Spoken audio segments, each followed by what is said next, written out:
شروع اللہ کے نام سے جو بڑا مہربان نہایت رحم والا ہے۔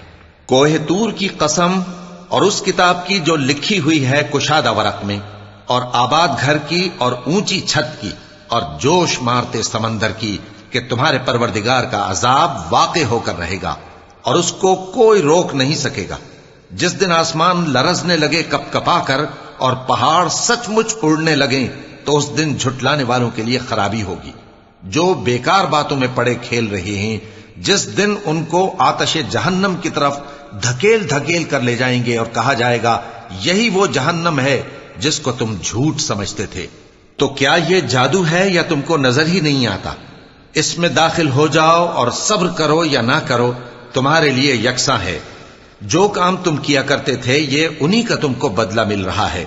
جو پرہیزگار ہیں وہ باغوں اور نعمتوں میں ہوں گے، جو کچھ ان کے پروردگار نے ان کو بخشا اس کی وجہ سے وہ خوشحال ہوں گے، اور ان کے پروردگار نے ان کو دوزخ کے عذاب سے بچا لیا۔ کہا جائے گا کہ اپنے اعمال کے صلے میں مزے سے کھاؤ اور پیو، تختوں پر جو برابر برابر بچھے ہوئے ہیں تکیے لگائے ہوئے ہوں گے، اور بڑی بڑی آنکھوں والی حوروں کو ہم ان کی بیویاں بنا دیں گے۔ اور جو لوگ ایمان لائے اور ان کی اولاد بھی راہ ایمان میں ان کے پیچھے چلی، ہم ان کی اولاد کو بھی ان کے درجے تک پہنچا دیں گے اور ان کے اعمال میں سے کچھ کم نہ کریں گے۔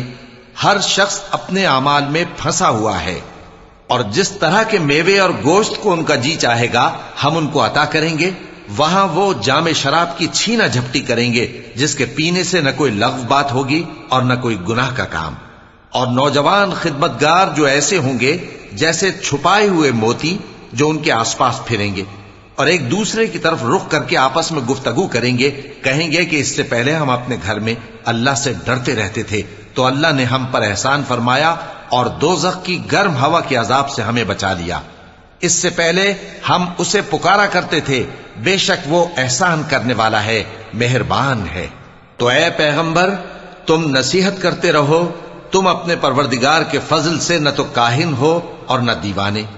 کیا کافر یہ کہتے ہیں کہ یہ شاعر ہے اور ہم اس کے لیے زمانے کی گردش کا انتظار کر رہے ہیں؟ کہہ دو کہ انتظار کیے جاؤ، میں بھی تمہارے ساتھ انتظار کرتا ہوں۔ کیا ان کی عقلیں ان کو یہی سکھاتی ہیں یا یہ لوگ ہیں ہی شریر؟ کیا کفار یہ کہتے ہیں کہ ان پیغمبر نے قرآن از خود بنا لیا ہے؟ بات یہ ہے کہ یہ اللہ پر ایمان نہیں رکھتے۔ اگر یہ سچے ہیں تو یہ بھی ایسا کلام بنا لائیں۔ کیا یہ کسی کے پیدا کیے بغیر ہی پیدا ہو گئے ہیں، یا یہ اپنے آپ کو خود پیدا کرنے والے ہیں، یا انہوں نے آسمانوں اور زمین کو پیدا کیا ہے؟ نہیں، بلکہ یہ یقین ہی نہیں رکھتے۔ کیا ان کے پاس تمہارے پروردگار کے خزانے ہیں یا یہ کہیں کے داروغہ ہیں، یا ان کے پاس کوئی سیڑھی ہے جس پر چڑھ کر آسمان سے باتیں سناتے ہیں؟ تو جو سن کر آتا ہے وہ کھلی سند لے کر آئے۔ کیا اللہ کی تو ہوں بیٹیاں اور تمہارے لیے بیٹے؟ اے پیغمبر کیا تم ان سے کوئی معاوضہ مانگتے ہو کہ ان پر تاوان کا بوجھ پڑ رہا ہے، یا ان کے پاس غیب کا علم ہے کہ یہ اسے لکھ لیتے ہیں؟ کیا یہ کوئی داؤں کرنا چاہتے ہیں؟ تو کافر تو خود داؤں میں آنے والے ہیں۔ کیا اللہ کے سوا ان کا کوئی اور معبود ہے؟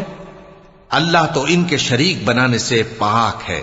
اور اگر یہ آسمان کا کوئی ٹکڑا گرتا ہوا دیکھیں تو کہیں کہ یہ ایک تہ بتہ بادل ہے، پس ان کو چھوڑ دو یہاں تک کہ یہ اس روز کا سامنا کر لیں جس میں یہ بے ہوش کر دیے جائیں گے، جس دن ان کا کوئی داؤں کچھ بھی کام نہ آئے گا اور نہ ان کو کہیں سے مدد ہی ملے گی۔ اور ظالموں کے لیے اس کے سوا اور بھی عذاب ہے، لیکن ان میں کے اکثر نہیں جانتے۔ اور تم اپنے پروردگار کے حکم کے انتظار میں صبر کیے رہو، تم تو ہماری آنکھوں کے سامنے ہو۔ اور جب اٹھا کرو تو اپنے پروردگار کی تعریف کے ساتھ تسبیح کیا کرو، اور رات کے بعض اوقات میں بھی اور ستاروں کے غروب ہونے کے بعد بھی اس کی تسبیح کیا کرو۔